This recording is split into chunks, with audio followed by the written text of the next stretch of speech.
Quiz time. Name the shortest parenting book of all time. This is Way of the Master Radio. Quick. What is the shortest parenting book ever written? Is it A book by T. Barry Brazelton, B, a book by James Dobson, or 3, the Bible?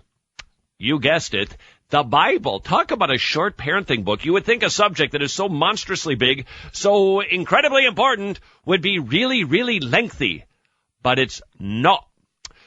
However, there is enough in there that we can parent our children the way that we are supposed to with basic. If you ask me, 3 things the Bible says about parenting. Train up your child in a godly, teach them the Bible. Number 2, spank them. We'll deal with that another day. And the third thing that we're supposed to do is simply not drive them nuts. That's about it. So the question arises, how do I raise my children without driving them nuts, without without making them crazy? Joining us today is our very own parenting expert, Kirk Cameron. Sure, he's a growing pain. Show me that smile. But he's our little growing pain. That's right. If anybody knows how to exasperate a child, yeah, it's you. It's me. You know, for years on television, I exasperated parents. Yeah, but this is reversed, though. And now it is. I'm getting some of my own medicine now. Yeah, because you got 6 little ones who can drive you crazy, and you can do the same. I do, and my son Jack, he's 11, and he's getting into the adolescent years, and things are happening, and it's like I got a little Mike Seaver that I'm to take care of. Yeah, and here's I could make a little prediction for you from experience. Now that you've actually mentioned his name and his age and his issues on the air, if he were to find out about this, Dad! Then I'd really be in for it. Dad! Dad, you're blowing my cover. What's up? Like nobody could tell. That's you. You know, I resent you calling me a parenting expert. That is just such a stretch of the truth, Todd. Actually, you know what? I think you actually do quite a nice job. I've met your children. They're not monsters. No, well, at least not in public, and what else matters, frankly? As long as they look good to the watching world. Boy, Todd, you could teach classes on sarcasm. But, you know, my wife and I are learning so much about parenting. We have to, or we'd go nuts, and our children would be monsters. And, all right.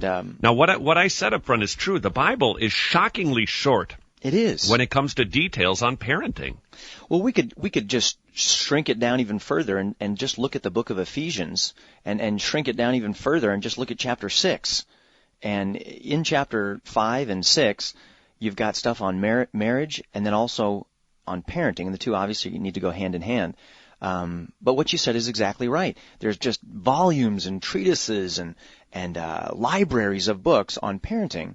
And yet, if we really want to get down to divine wisdom, God sums it up in the book of Ephesians.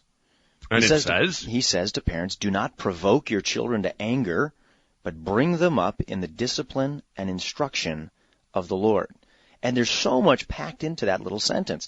The discipline and instruction of the Lord goes back to the Bible. What does God say? What is the instruction of the Lord? How are we to bring them up? And you can look in Deuteronomy and other places in the Old Testament where God taught Abraham and others how to raise up godly children, to preserve the godliness of the next generation. And the most defining feature about God's way of raising kids is that we are to be set apart and unique, different, not doing it the way the world tells us to do it. And it's so hard for us to think that way naturally because we want people to like us. We don't want people to point fingers. But God says to walk in light, not darkness, to live in wisdom, not foolishness, to live in the Spirit, not in the flesh.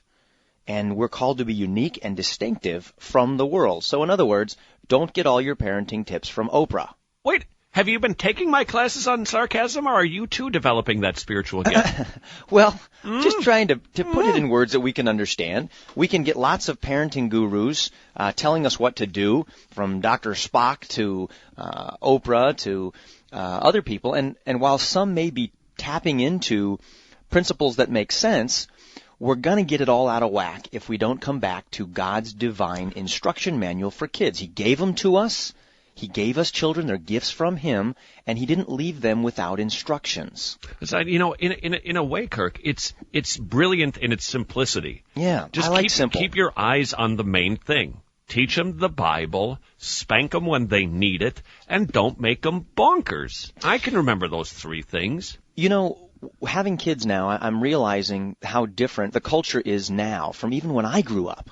You know, we're just talking, 20 years ago, things were so different. You've got kids who are angry, sullen, bitter, hateful, nasty, totally disrespectful to their parents. And not that those things have never been around, but it seems now that the norm in the culture is so shocking that it makes me say, man, we've got one shot to do this with our kids, and if we don't raise up a godly generation of kids, what in the world's going to happen to our country? Well, I read an article by John MacArthur, and it was entitled A Crash Course in Christian Parenting, and he gave some very insightful tips on how you can get a bitter, sullen, antisocial delinquent out of your children. You want to know how? Hit him with something. There you go. All right, here we go. Number 15. Spoil him. Give him everything he wants, even more than you can afford. Just charge it so you can get him off your back. Number 14. When he does wrong, just nag him a little, but don't spank him.